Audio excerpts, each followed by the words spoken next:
Okey, Assalamualaikum warahmatullahi wabarakatuh. So ini adalah video untuk nota TC02 EPO 626. Okey, so ini kita akan sambung video yang sebelum ni which is kita akan masuk bahagian energy labeling. Okey.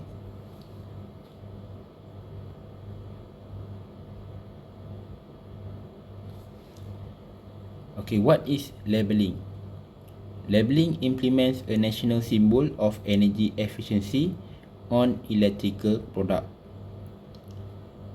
Okay, labeling create awareness on the existence of electrical product that save monthly energy bill. Labeling encourage manufacturers, importers and dealers to promote electrical product that are energy efficient. Okay, so apa maksudnya labeling tadi? Okay, so biasanya dekat certain alat elektrik, kita ada alat elektrik yang ada stiker Energy Star. Okay, kalau awak pergi ke kedai elektrik, barangan elektrik, contohnya seperti Seng-Heng ke, okay, Cos Mammoth ke, okay, katakan awak nak beli peti ais, aircon, kipas, okay, alat-alat seperti tu dia ada satu stiker dipanggil stiker Energy Star. Okay, dan dia punya rating dia adalah daripada 1 star sampai 5 star. Okay, 1 tu maknanya yang kurang jimat, dan kalau 5 star maknanya alat tu yang paling jimat lah. Okay, contohnya adalah stiker yang digunakan pakai di Malaysia. Okay, stiker ni di-standardkan oleh Suruhanjaya Tenaga. Okay, Suruhanjaya Tenaga ni adalah satu badan regulatory body, maksudnya badan yang membuat akta-akta berkaitan penggunaan tenaga elektrik. Okay, even TNB pun kena follow dia punya guideline. Okay, even kalau TNB nak buat tarikh baru pun still kena minta kelulusan Suruhanjaya Tenaga. Okay, so kita tengok dalam stiker ni. Okay, dia ada rating 1 to 5 star. Okay, kemudian ada appliance types. Okay, ada appliance energy rating. Okay, dia ada information on the brand and model. Okay, year of rating given, maknanya kalau awak pergi ke kedai alat elektrik, okay, maknanya dekat stiker ni dia ada detail lah alat dia semua, tahun dibuat dan sebagainya. Okay, and then energy consumption in kilowatt hour per year. Okay, in kilowatt hour per year, maknanya dia bagi estimation. Okay, katakanlah awak beli satu peti ais. Okay, awak beli peti ais, dia akan bagi satu estimation value. Okay, dia akan bagi satu estimation value penggunaan tenaga dalam setahun. Okay, kemudian dia kata energy saving compare to the lowest 2 star rated product. Okay, maknanya kalau dia kata jimat 50%, okay, jimat 50% tu dia compare dengan apa? 50% tu daripada apa? Daripada alat dalam kategori yang sama tapi yang ada 2 star punya produk. Okay, kemudian dia tunjuk testing standard use. Maknanya dia buat uji kaji tu, nak tahu dia jimat berapa persen, dia guna standard yang mana pun ada tulis dekat sini. Okay, jadi nak tengok detail berkenaan dengan penggunaan stiker ni, awak boleh masuk ke laman web Suruhanjaya Tenaga. Okay, masuk ke laman web Suruhanjaya Tenaga, cari guideline for energy efficiency label.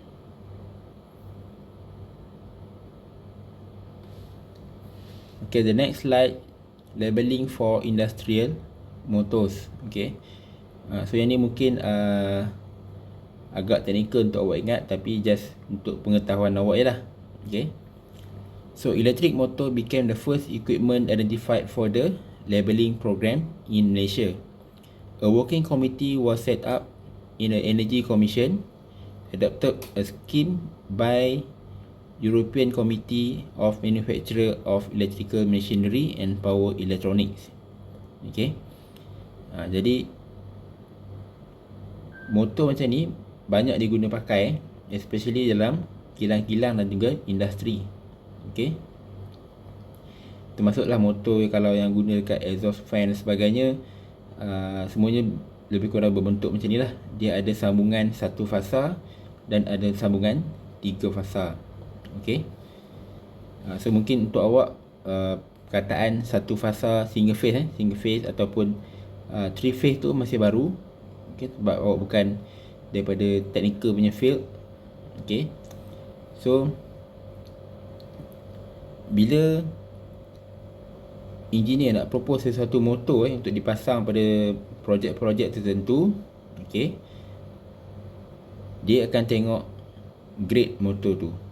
Okay, grade tu maksudnya dari segi dia punya efficiency.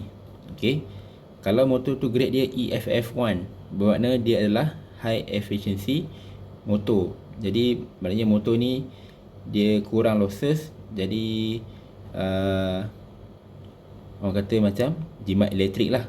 Okay, kalau motor tu EFF2, okay, improve efficiency motor, maknanya dia bawah sikit daripada EFF1. Jadi kalau kita pakai EFF2, mungkin penyimatan dia agak kurang. Okay. Dan kita ada EFF3, iaitu standard motor. Okay. Jadi maknanya EFF3 ni lah motor yang paling standard lah. Maksudnya digunakan elektrik macam biasa.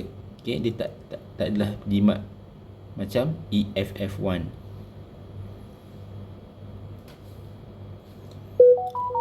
Okay, slide seterusnya, labeling for industrial motor. Okay, kita tengok pada graf ni. Ini adalah graf penjualan motor yang direkodkan mengikut kategori motor lah. Okay, kita ada EFF2, EFF3 dan juga HEM. Okay, HEM ni merujuk pada high efficiency motor. Okay, so dia ada dia punya bacaan kat sini . Okay, so pada tahun 2003, okay, motor EFF3 dijual sebanyak 12.2 ribu unit. Okay, pasti Y ni menunjuk pada ribu. Okay, 2004 EFF2 EFF3 12.2 ribu unit. Kemudian tahun 2004 9.6 ribu unit. Okay, 8.1 ribu unit. So untuk EFF2 yang color koko ni, dan untuk motor HEM yang color hijau ni. Okay. Okay, untuk stiker Energy Star tadi, saya dah tunjuk dekat dalam laman web Suruhanjaya Tenaga. Okay, so untuk lebih detail mungkin boleh pergi ke laman web tu lah untuk tengok explanation yang lebih detail. Okay, kita pergi ke next slide 4.4, iaitu best practice. Okay, what are best practice? Okay, best practice is about finding and using the best way of working to achieve energy efficiency objective. Learning from the experience and successful stories of countries or organization, promote healthy comparison to identify key areas or practices for continual improvement. Okay. Okay, best practice ni menunjuk pada kita punya behavior, sikap pengguna. Okay.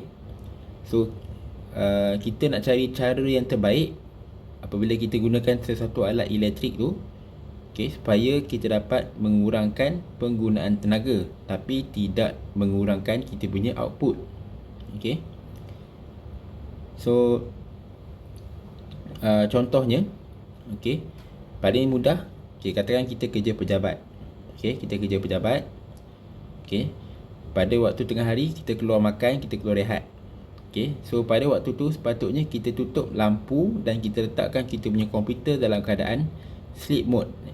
Okay, bukan buat screen saver, buat sleep mode. Kalau kita buat komputer kita screen saver, CPU kita masih berjalan. Okay, so bila kita buat sleep mode, okay, CPU kita akan hibernate. Maknanya dia punya fan pun akan stop. Okey, bermakna dia dapat jimat banyak tenaga kat situ. Okey, so kita dapat jimatkan tenaga. Kalau kita rehat 1 jam, satu hari kita dapat jimat tenaga selama 1 jam. Dan kalau sebulan, kita jimat selama 22 hari lah. Assumption kita cuti 2 hari seminggu. Okey, ada 4 minggu. So baki hari ada 22 hari bekerja. Okey. So dia kata boleh ditambah baik dengan pengalaman dan juga cerita-cerita ataupun pengalaman orang lain lah. Okey. Sebabnya pada waktu rehat kita tak ada output. Sebab kita keluar rehat, kita tak buat kerja, jadi tak ada output daripada kerja kita. So kalau kita pasang lampu dan juga komputer, bermakna kita melakukan pembaziran kat situ. Okey.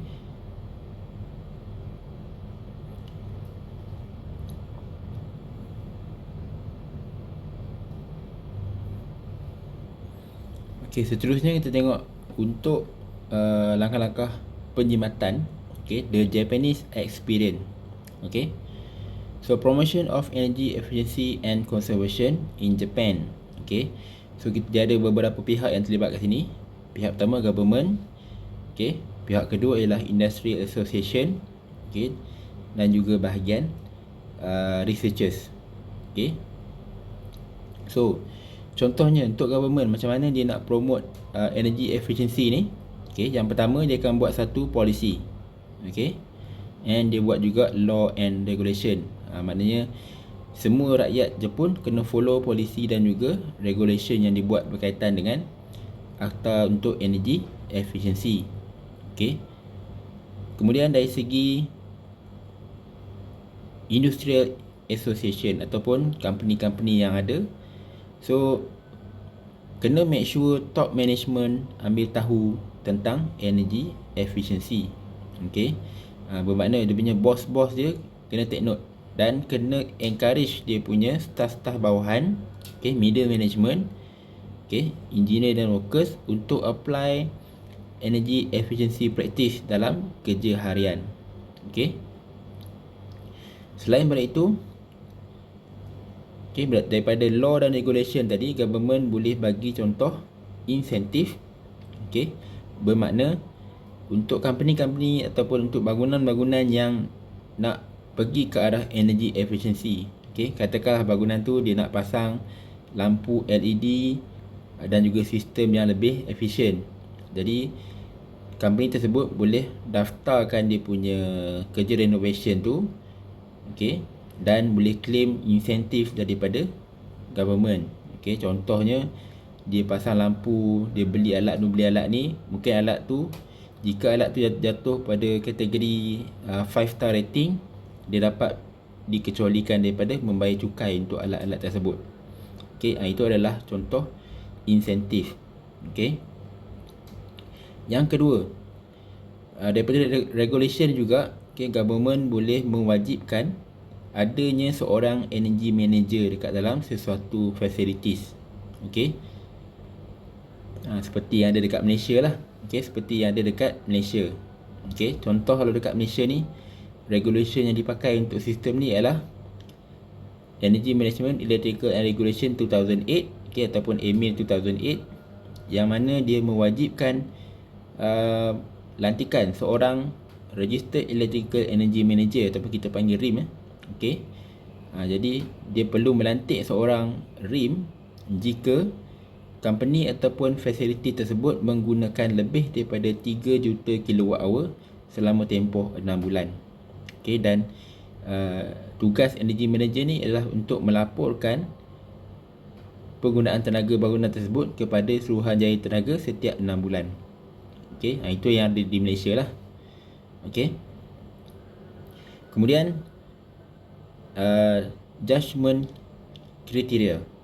Okey, so dekat Malaysia ada satu undang-undang yang mana dia kata kalau bangunan tu telah mendapat taraf Green Building Index, okey, kalau sesuatu bangunan tu berjaya mendapat taraf Green Building Index, okey, dia telah dijudge, dia telah dinilai, okey, dan bangunan tu layak mendapat Green Building Index, so premis tersebut akan dapat insentif-insentif yang tertentulah mengikut regulation yang telah ditetapkan, sama ada pengecualian cukai ataupun mendapat bentuk sumbangan modal, mendapat suntikan modal untuk projek improve energy efficiency. Okey, dan daripada polisi ni tadi, okey, dia akan membantu di bahagian voluntary activities dan juga research and development. Okey, so this is that is all about the diagram. Okey, dia punya structure ni nampak complicated lah kalau nak faham kan. Okey, dia cuma nak tunjukkan government melalui polisi dan law dan regulation tadi boleh membantu industrial association dan juga business market.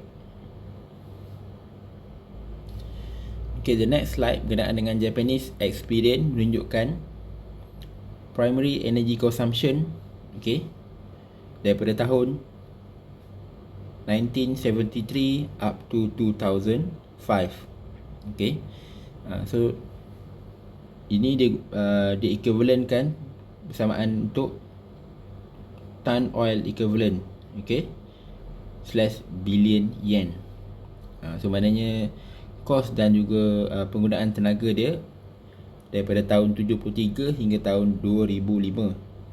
Okay, jadi semakin ke hadapan, okay, Jepun dapat mengurangkan kos penghasilan tenaga elektriknya, okay, dengan kadar yang signifikan. Okay, kita dapat lihat daripada tahun 73 1566 dan pada tahun 2005 dijatuh sehingga 951 bilion yen. Okey, maknanya kos dia turun banyak lah.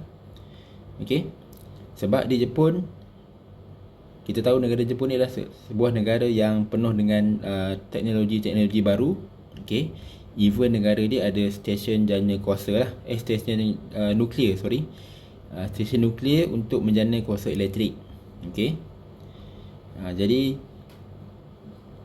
dia juga aktif tentang penggunaan renewable energy. Okey, disebabkan itu kebanyakan peratusan tenaga di Jepun dihasilkan melalui nuklear dan juga renewable energy. Sebab tu dia dapat kurangkan penggunaan kos untuk hasilkan elektrik. Okey, compare kalau kat Malaysia, kita banyak bergantung kepada fossil fuel. Okey, sama ada arang batu ataupun natural gas. Semua benda tu perlu dibeli dan perlu dibayar lah dengan kos yang agak tinggi. Okey, sebab untuk menggunakan nuklear, dia adalah satu pelaburan dan juga risiko yang sangat tinggi. Okey, contohnya negara Jepun sendiri, seperti yang berlaku pada tahun 2004, berlaku gempa bumi yang telah menyebabkan salah satu reaktor di Fukushima, okey, telah berlaku kebocoran radiasi dan kawasan Fukushima itu terpaksa dikosongkan. Okey,